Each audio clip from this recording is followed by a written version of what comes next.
Hey, Annie, guess what? What? We just launched a Business of Biotech newsletter. Yeah? Yeah. I know what you're thinking. What am I thinking? We don't need another newsletter. Yeah, I might have been thinking that. Annie, I swear on my grandpa's grave, you're going to like this newsletter. That's a pretty bold swear, Matt. Hear me out. It's monthly, only once a month. It's ad-free, and it's modeled after the Business of Biotech podcast. It's got the same insight from the builders of biotech that you see in the podcast. So what's not to like? That actually sounds like it doesn't suck. Pretty high praise, Annie. Check it out. bioprocessonline.com/BOB. Go there and sign up for this newsletter. You won't regret it. Welcome back to the Business of Biotech. I'm Matt Pillar, and on today's show, I'm talking with the brothers Chan out of New Jersey. That is Ian Chan, CEO, and Dr. Eugene Chan, chairman, and both co-founders of Abpro. Abpro is a clinical stage biopharma on the move. Having recently inked a deal with Celltrion that could be worth a cool $1.75 billion, that deal should come as no surprise given that the Chans are leading a company that's tirelessly advancing a very deep pipeline of antibodies designed to address infectious disease, immuno-oncology, and ophthalmology. On today's episode, we're going to learn what drives Ian and Eugene, the value and strategy behind their deep and multi-indication pipeline, and maybe even gain some insight into how to strike a multi-billion-dollar deal. Ian and Eugene, welcome to the show. Thank you, Matt. It's great to be here. Hey, Matt, great to meet you. Yeah, great to have you guys on the show. I appreciate it. So as I said, Abpro is a company on the move, and we're going to talk about what's moving the company. But before we do, I am super intrigued about the fact that Ian and Eugene are brothers, and I want to learn a little bit more about that. I want to learn about the origins of the story, how you guys got together to form a company. Obviously, you spent quite a bit of time together. So to back up just for a minute before we move forward, how do two brothers, one, Ian, a Brown University econ finance guy, am I correct? You're like what was your background? It was the double major biology, economics, pre-medical track. Yep. Okay. Yep. And so at Brown, and then Harvard MBA, right? Yeah. Yes. Yep. And the other, Harvard MD, Eugene, you're a Harvard MD, correct? That is correct. Yeah. So how do these two brothers in these two different roles come together to form a biopharma company? Yeah. I mean, I think they're complementary skill sets. I think our broader mission in life is to really find a way to treat patients and deliver medicine. And Eugene went through the medical school route, and then we noticed that biotech could be potentially a great way to deliver medicine on a really broad scale around the globe. So, and then in a biotech, you obviously need both skill sets. You need someone who knows the technology, the science really well. So that's what Eugene has been able to bring to the table. And at the same time, you need the business side as well, since it's obviously a company. So those are complementary skill sets, and it also fit the mission of what we wanted to do, which was to deliver medicine to patients in need. So was Abpro iteration number one of your entrepreneurial partnership, or is there a deeper story to that? Like, how did you guys come together initially in a business sense? Yeah, so this is our second iteration. So early on, we started one of the first high-speed sequencing companies in the industry. So that was 2 years out of undergrad. So Eugene basically came up with a technology that could sequence genomes much faster. And that was our start in biotech. So we launched a company in that space. And it became one of the leaders in what was called single molecule sequencing, being able to read DNA and get sequences much faster. Eugene, why didn't you? So having your Harvard MD, why did you choose industry versus practicing medicine? Sure. Yeah, that's a great question. So there's always this kind of restless energy to kind of make and build things. And I think there's, particularly for me, really was how do you actually kind of create innovations and inventions that can have a visible impact on medicine. And so medicine is more sort of direct practice and treatment of patients. And so really, it's really kind of looking for a different kind of outlet to explore that kind of creative side. And so ultimately my MD was actually from Harvard and MIT, which is well suited because ultimately MIT builds stuff and medicine is there to treat patients. Mm-hmm. So really kind of takes that kind of, dual background and then kind of joins what generally is actually pretty kind of separate worlds. And so now you have the engineering world meeting medicine, which is really kind of intensely kind of steeped in how do you actually improve patient care and how do you actually treat patients better. And so the whole point of Abpro is how do we actually create these wonderful molecules called antibodies, particularly in our case, bispecific antibodies that allow us to treat different types of diseases better, and really kind of taking that kind of deep kind of biochemical background, when we say the nerdy geeky stuff, and really kind of injecting this directly into how do you actually transform lives of patients. Yeah. Speaking of the transformation of patient lives, I understand, as I mentioned from the outset, Abpro's immuno-oncology assets, I think across the pipeline, it's multi-indication, but across the pipeline, I think immuno-oncology is where you're deepest from a candidate perspective. And I understand that there's more to that than just market opportunity or science. I understand you guys had a personal experience with cancer in your family. So I'm curious, and either one of you can jump into this, whichever one you choose. I'm curious about that, how that kind of motivated your intent to apply. At Eugene, as I asked, why'd you start a biopharma company versus practicing? Ian, why did you decide you were going to, start a biopharma company versus become a venture capitalist or, work in the analyst community? How did your personal experience with cancer play into the motivation to build Abpro?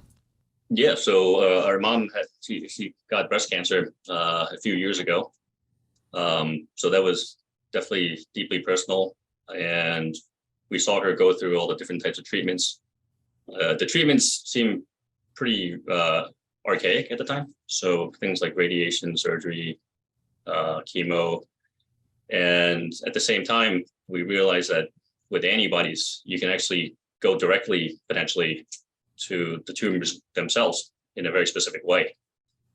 So we realized that it's really time to push oncology treatments to the next level. So we're going directly after the tumors in a very specific way, and antibodies are a great way to do that. So that was a very deep motivation for us to really enter the space, especially the immuno-oncology space. Mm-hmm. Yeah. Eugene, how's your mom doing now? Mom's doing great. And I think, unfortunately for others, they haven't been as lucky. So I think in the case of our mom, was picked up early because basically she interfaces with the medical system for early detection screening way more than most other folks would. Mm-hmm. But, I think there's a general misconception about cancer and basically how we're doing against cancer. We have new therapies, but at the same time, it might prolong life by about 6 months or something like that. So we're not nearly making as much progress as we need to, or as we could be, with some of these new novel technologies that we've developed, particularly with some of these new T-cell engagers that basically essentially tickle the immune system to basically now harness your body's immune system to fight cancer. And being able to access some of these tools really could be making the difference between 6 months, to a much longer period of time. Yeah. We'll get into that. We'll get into some of those technologies and the play at Abpro. But before we shift into the real, propeller head kind of, as Eugene's put it, geeky stuff, I'm not done asking you questions about your brotherhood. I can only imagine that if I decided to launch a business with my sibling, it would have advantages and it would have inherent disadvantages. So I just want a little bit of color on that. What is, a few weeks ago on this show, we had, I had a guy Dario Neri, the founder and CEO, CMO, can't remember, of Philogen, who founded his company with his 3 there were three brothers who founded this company way back when. And he shared a little bit on this, right? So what are the, I guess, advantages and what are maybe some of the disadvantages of running a startup business with your brother, with your sibling? I'm going to see which one of you is most eager to respond to this question. Sure. Yeah, I can take a shot at it.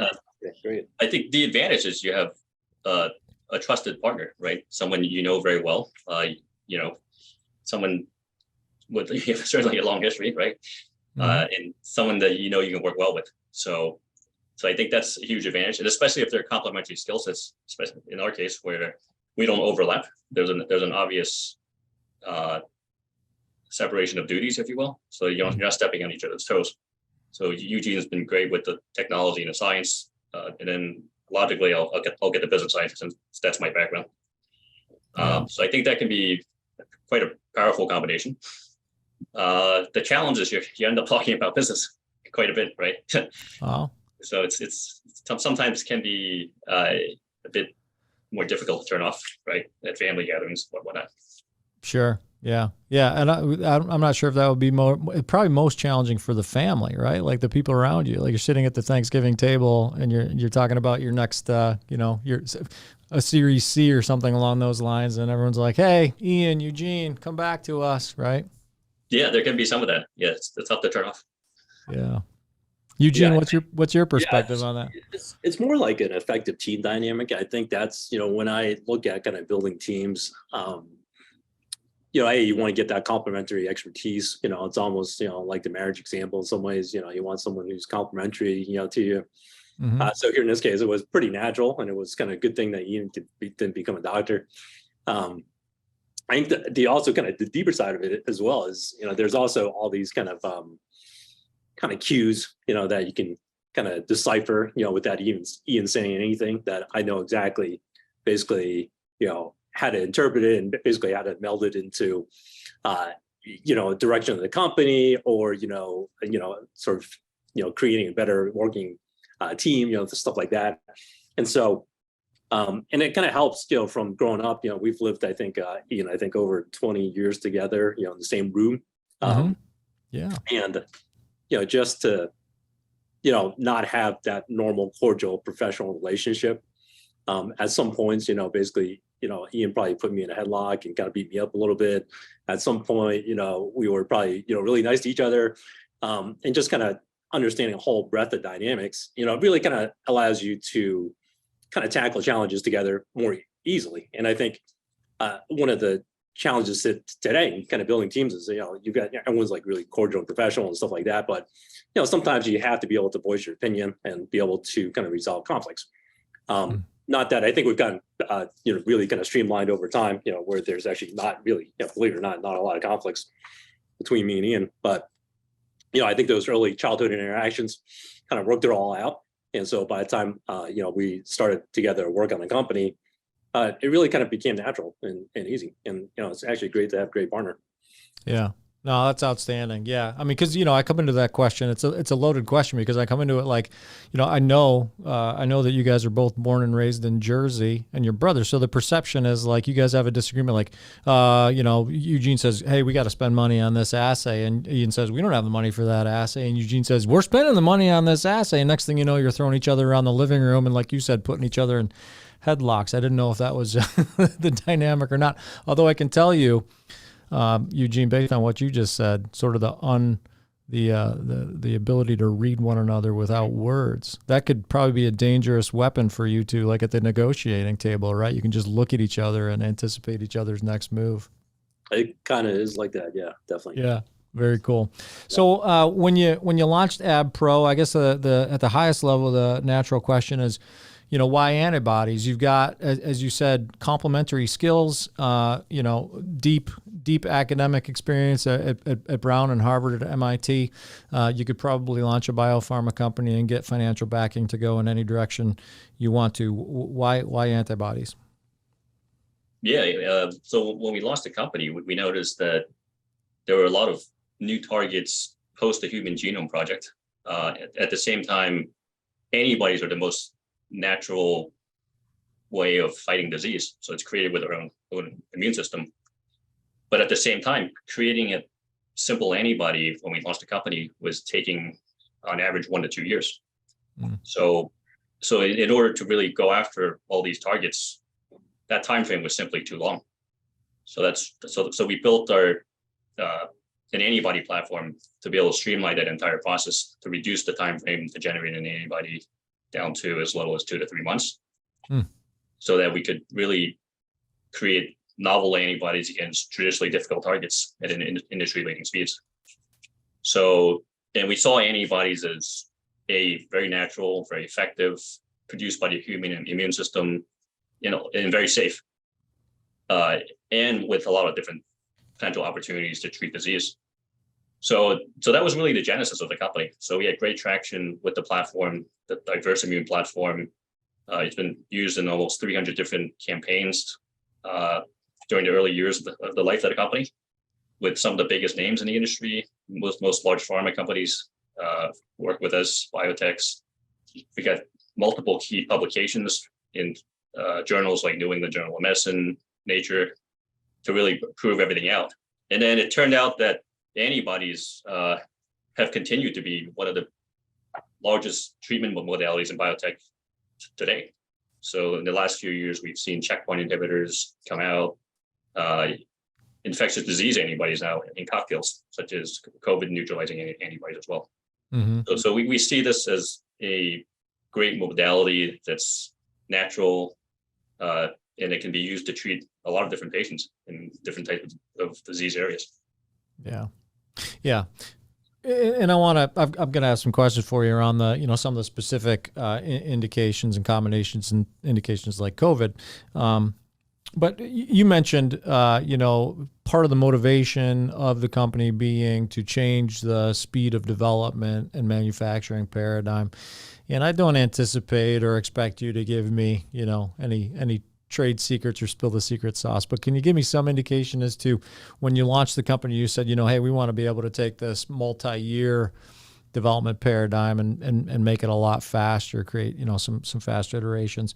Can you give me some insight into what, approach, technology, process, knowledge you thought you had that gave you the confidence to do that? Yeah, sure. I think, I can comment about that.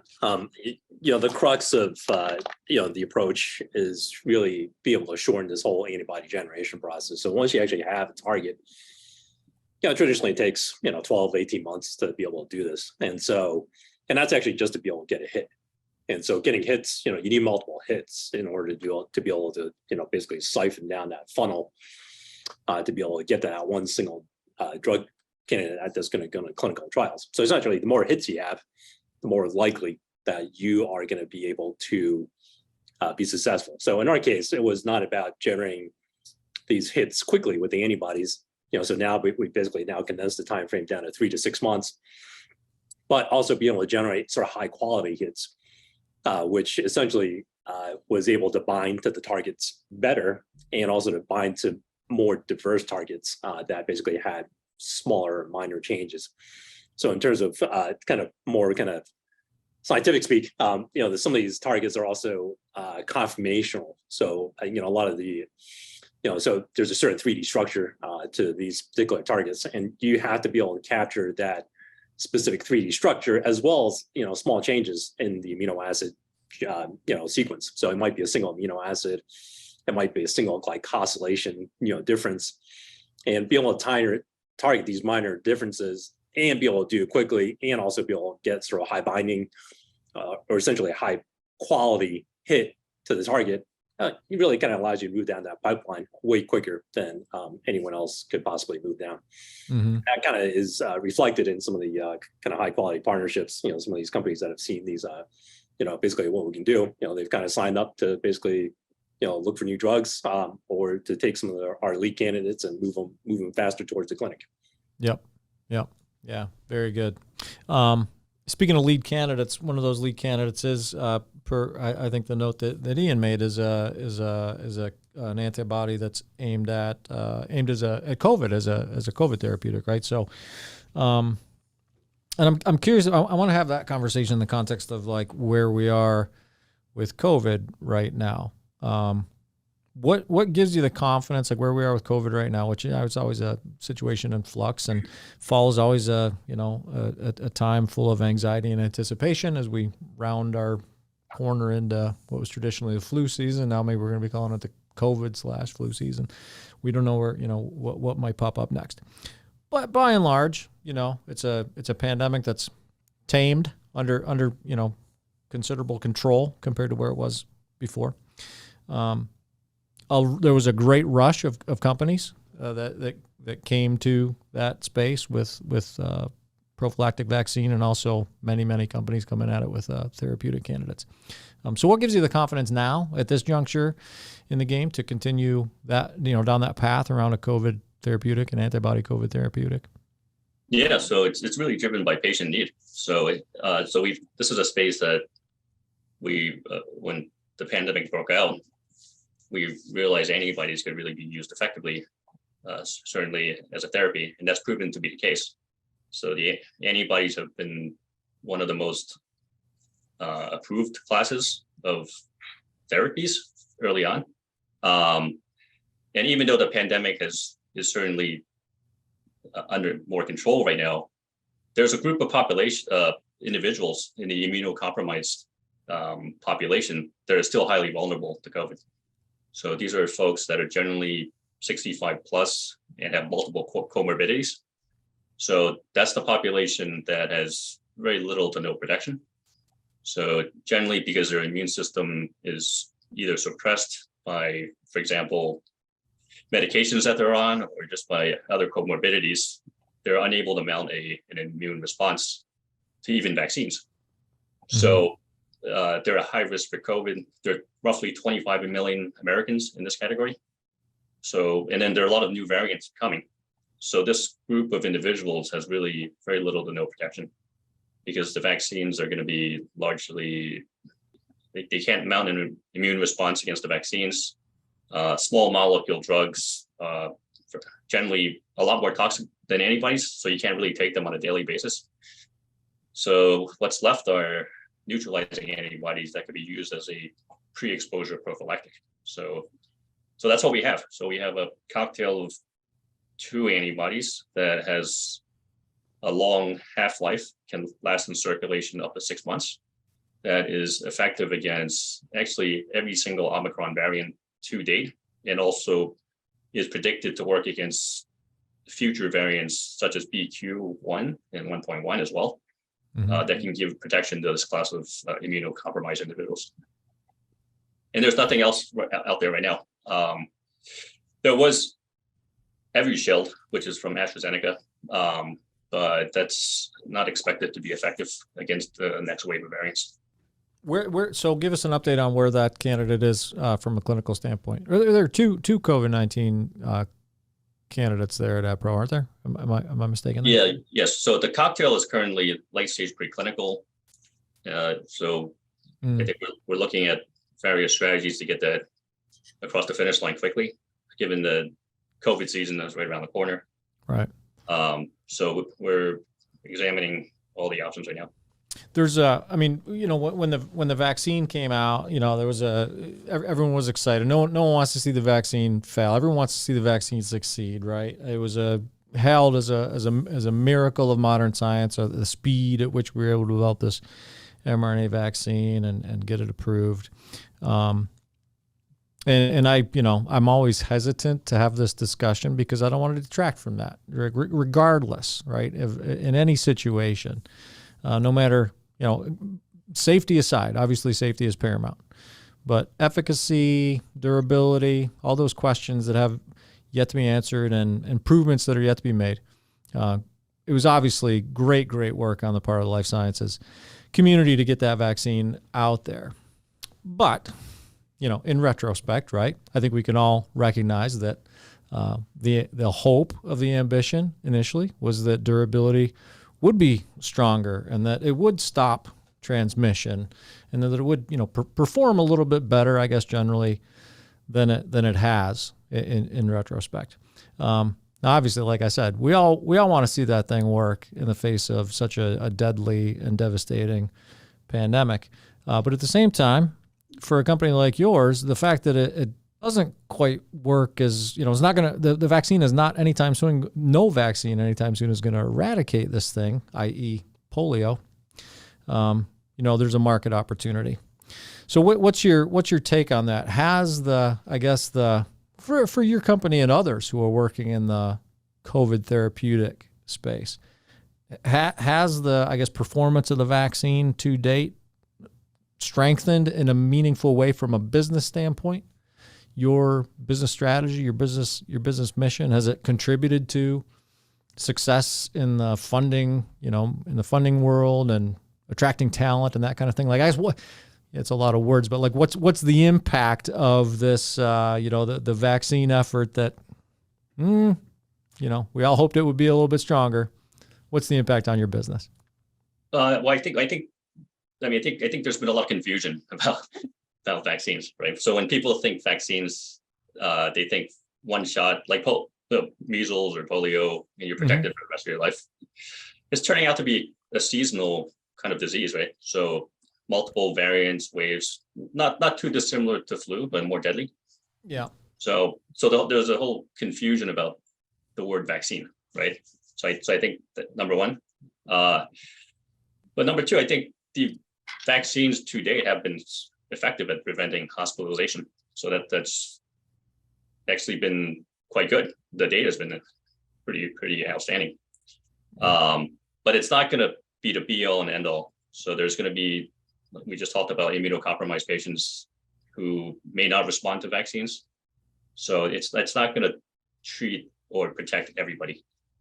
So I think there's going to be confusion around that, right? So why are some people still getting COVID and maybe getting hospitalized, or even worse, like dying from it? And it goes to illustrate why we need a multi-pronged approach overall as a society to really get everything under control. When you're striving to excel in a new arena, the best guides are the ones already doing it well. The Business of Biotech brings those voices forward to help new and emerging biopharmas turn their innovations, like mRNA and cell and gene therapies, into clinical realities. Tune in and subscribe for insights on hiring, regulatory, and other need-to-know topics for biopharma leaders. The podcast is brought to you in collaboration with Cytiva. Check out their resources at cytiva.com/emerging biotech. That's CYTIVA.com/emerging biotech. Because vaccines can really be used by everyone, we're going to need neutralizing antibody cocktails. The small molecules are actually helpful as well. They're very convenient, even though there's a little more toxicity. It illustrates that we need multiple different types of treatments to be able to get all this under control. Yeah. And then you'd add, Yeah, Matt. So our view is this COVID pandemic is it's evolving, right? So, and we've seen that, from the early days, with the wild type strain of in Wuhan, it was basically way more deadly than the Omicron. It basically mutating into something that was more transmissible and less deadly. And it's going to continue to mutate. We just don't know which direction it's going to go. And so it can go, maybe it's going to get even more benign and, turn into something even less dangerous, or it could go the opposite direction. And so, I think as a society, I don't think we should let our guard down. And that's sort of what drives sort of our kind of continued focus on being able to kind of create the best possible therapy for COVID. Yeah. Because at some point, this thing is smart, right? So, and it's nature, and it's, we just don't know what's going to do. And so,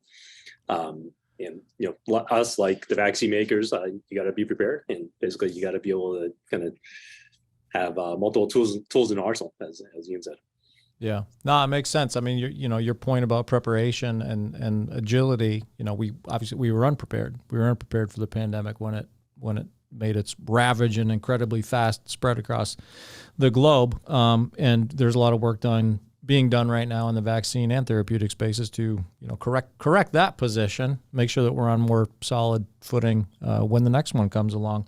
And it sounds to me like that's kind of part and parcel to what Abpro is doing from a therapeutic standpoint in terms of that development agility, right? The ability to spin up, in a relative hurry, a new antibody to respond to things like COVID. Is that so? And I want to pivot. I want to pivot here shortly into your oncology portfolio, but given the experience with COVID, would you consider that sort of a strong position for Abpro? Are you in a good spot right now? But when the next pandemic approaches, to be able to leverage what you learned through the COVID experience and the speed of your development platform to be in a good place to respond? Is that kind of part of the strategy? Yeah, no, I think COVID was definitely a test of the company, right? Can we respond quickly, right? Mm-hmm. Can we get to potentially an approval quickly? It was a test of all functional areas of the company. It's made our company, like you said, more agile and extremely efficient. It was really had all cylinders had to be firing at the same time to really get something done quickly. And that's something where we've leveraged across the board now, like oncology, all the programs. We have, it was a test of all functional areas, make sure they're working, they work efficiently, quickly, and then the team working well together too as well. So I think all that's really brought us a lot more efficiency and agility, as you say. Mm-hmm. Yeah, it seems like an era of public-private partnership and federal funding. I mean, we saw record levels of federal funding for companies like Abpro and others, particularly in the vaccine space.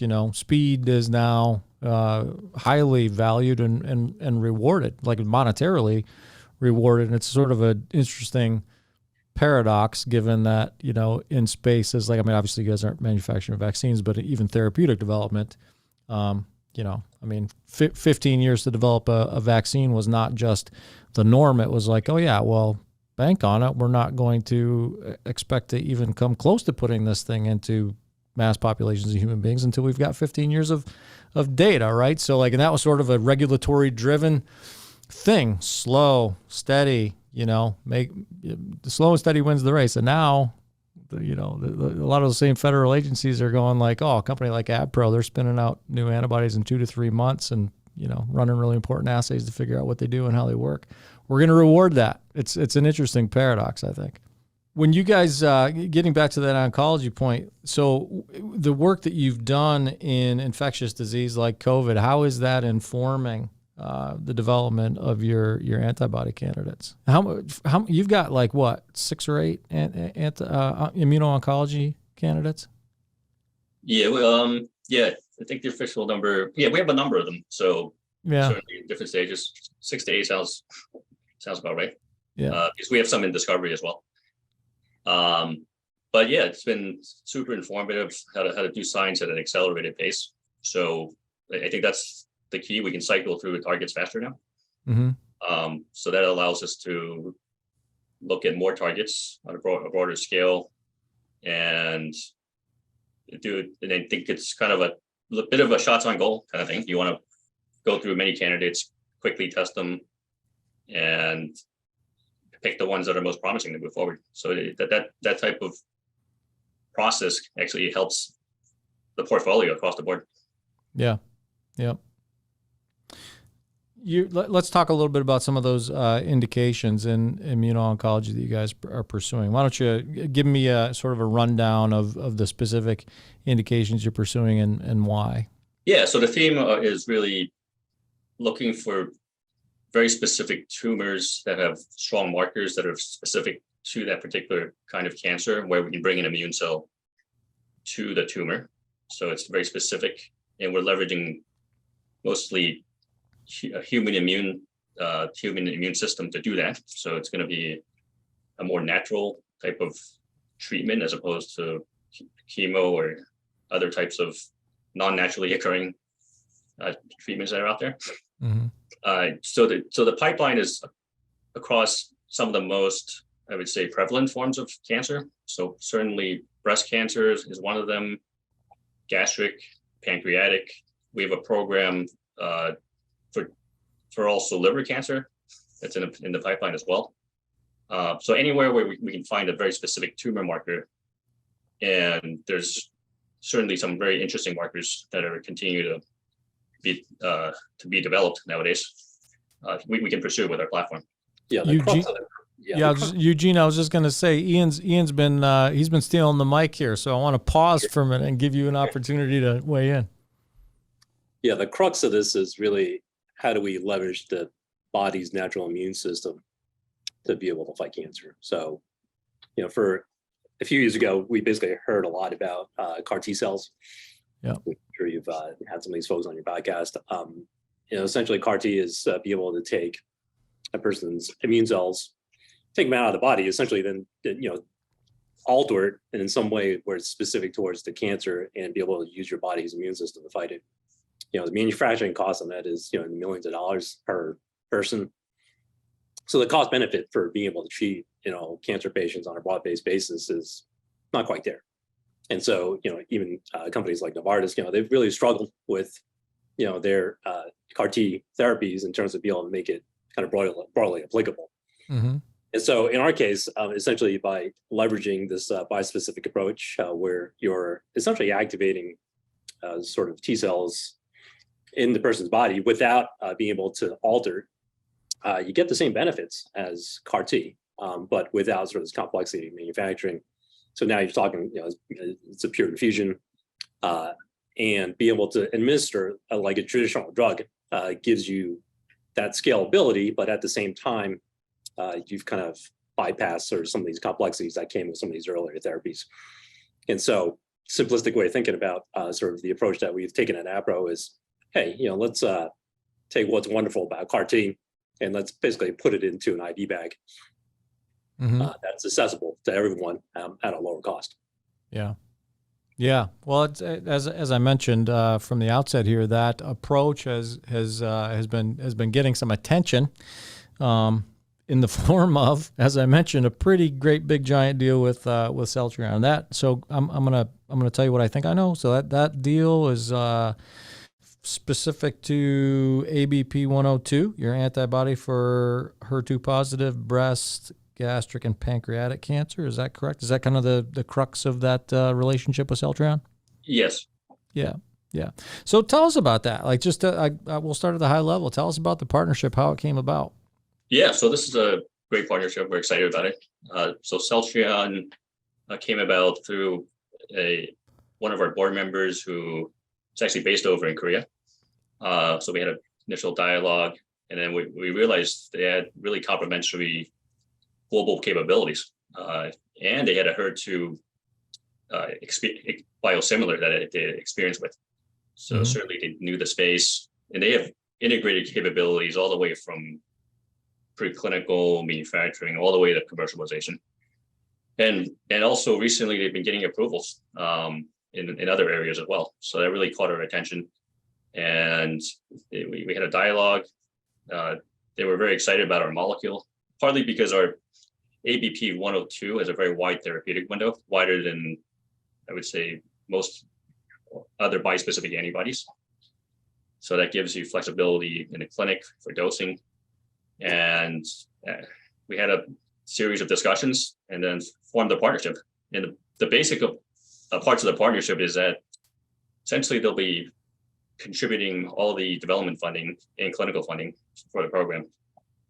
So that will enable this molecule to move along very quickly, all the way to eventually to patients. Yeah. So that's why, as a small company, that's very attractive. So that really accelerates the development of the molecule. Yeah, that's the question. My follow-up question was going to be that what does a deal of that magnitude mean to a small company? Like, it's probably hard to kind of I don't know, put a number or a metric to it. Maybe it's easier to put a number or metric to it than it is to put sort of a gut reaction to the future of the mission, sort of the culture of the mission, the great big things that Abpro wants to achieve. But just give me some sense for that. Like, what was it like at the, I don't know, lunchtime with your brother when it became, a sure thing, known to you guys, at the dinner table, and you're like, holy smokes, like Celltrion's behind this and putting quite a bit of money where its mouth is. Yeah, no, we were definitely excited. The team really worked hard for a long period of time to get this across the finish line. Yeah. It's certainly transformative for the company. And most importantly, it allows this molecule to potentially get to patients faster. Mm-hmm. Yeah. I think part of it is also they've done a sort of a rigorous due diligence on the molecule as well. And so I think, in order to sign up a deal of this magnitude, really had to kind of gone through the ropes. And the standard of biotech is you'd really have to be able to sort of test out the molecule outside your own facilities, and you have to be able to let someone play around with this thing and see if it really works. And so it's sort of a major external validation of the science, as well as the approach that we've taken, particularly for this molecule, because it was specifically engineered, again, as Ian mentioned, to have this wider therapeutic window. So one of the issues of CAR T, as well as sort of any of these T-cell engager approaches, is that you want to be careful of toxicity and make sure the approach is safe. So you want to make sure you don't kill any normal cells. Yeah. Make sure you target cancer cells. And so being able to have a big discriminating window for cancer versus non-cancerous, and not be able to target the person's own normal natural tissues is really sort of the theme of ABP 102. And so that sort of tuned approach to T-cell engager is something that we're going to see, be more important as we go forward. And so I think it was sort of a major validation of that particular approach. Give us some, give us some advice around. So you're the small guy. You're the small guy doing something, doing big work and developing a molecule that's generating interest from big multi-billion-dollar global corporations like Celltrion. So get some insight to the leaders of other new and emerging kind of small players who are working on unique, novel molecules that might attract similar interest, into how to engage, kind of how to move into a deal of that magnitude without being taken advantage of, for instance, or without losing IP. Because quite frankly, like if you're not prepared, you just said it, Eugene, like we have this asset. And before we start talking about striking deals that have the B-alien associated with them, they're going to want to play with the asset. They're going to want to know the asset. So you've got to be careful around that. I'm assuming. I've never done it, so I'm asking you, like, what are some of the things going into a situation like that you kind of need to be prepared for? Boxes that need to be checked, I's and T's that need to be dotted and crossed. Yeah, so you got to make sure your intellectual property is secured well ahead in advance of any of these interactions. And so, for us, we have a strong belief inside the organization of basically getting as much intellectual property on all of the work that we've done as kind of quick as possible. And so we also have one of the most prolific inventors in biotech on our board of directors, Bob Langer, who's also the founder of Moderna. Mm-hmm. And so we constantly get reminded that the importance of IP is sort of at the center of pretty much everything that you have, because at the end of the day, this drug is going to go into patients. It's going to go into, essentially it's a shareable molecular entity at some point, right? If you're successful. And so being able to protect basically, what's in that formulation, what's in that sequence, ultimately, or that general approach is going to be super, super critical, because that's pretty much all you got. Yeah. Yeah. Where is that? What does that deal look like in practice right now? Like if you look at the, the deal happened, what did I say back in, was it June? Was it June, I think, that it was kind of announced? Is that correct? Celltrion was announced September. September, okay. Oh, yeah. So, I mean, we're talking fresh. Like if you look around the office right now, you look around the lab, you look around what's going on at Abpro, can you, are you able to recognize like that deal in action right now, or is it kind of too soon? Yeah, I mean, it's really injected a lot of resources into the ABP 102. So I think the team is extremely excited about that. We have, obviously we're focusing on the science right now. That's the most important part. We're focused on getting that molecule to the next stage, which would be to progress through the clinic quickly. Good stuff. Well, congratulations on that deal. Just a couple more questions for you. And this has been a tough conversation, because as I said from the outset, you guys have a very wide and deep pipeline. So when we start talking about these candidates, I'm moving from COVID to oncology, and now I'm about to move on to wet age-related macular degeneration, because that's, I think, your final, I guess, indication is in that space. You're developing a bispecific antibody for that indication. So just curious about the strategy there and why antibodies are perhaps the right path for ophthalmology indications like that. Yeah, so this is an interesting one because it was sort of one of those fortuitous or serendipitous kind of pivots. And I think that's always something important to discuss in biotech, because ultimately, as you progress down the development pathway, originally we had a VEGF-Ang2 molecule that was targeted towards cancer. So basically anti-angiogenesis agent. And so as we started looking at this more in the lab, and as well as in some of our in vitro experiments, we basically, based on some of the dosing and whatever, manufacturing the molecule, we basically came to the conclusion, hey, this would be sort of better suited for basically a different indication. And that's where we sort of adapted this molecule to wet age-related macular degeneration, and have seen sort of some stupendous kind of data, on the molecule in that direction. So we took a pretty open mind, and was able to review the data, and didn't make any really kind of, presumptions on basically, hey, we're going to try to fit this into, what we originally got this molecule for. But really was to take a look at the data and see basically, hey, what is, how does this meet sort of the clinical need as well as the business need, and where can we actually make sort of a substantial clinical difference for patients? And so, ABP 201, which is this particular molecule, basically fit that criteria. And, even to this date, it's actually been one of the exciting programs because it's a huge unmet need. There's a few agents out there which basically prolong eyesight, but what we've seen is if you can target two particular pathways, which you can do with these bispecific molecules, now you can go and you can prolong eyesight even longer, and that's sort of the aim of the program. And it's at least in preclinical studies, it's actually looking fantastic. Yeah, you answered one of the next questions I had for you there, Eugene. I was as I mentioned, your pipeline's extremely diverse, and I was going to ask if that diversity of that pipeline is strategic. You used the word serendipity, so that answers part of the question. I'm sure there's a balance, right? A blend of strategic, many shots on goal indications that have healthy meaning large patient populations. But also taking advantage of serendipity when it presents itself.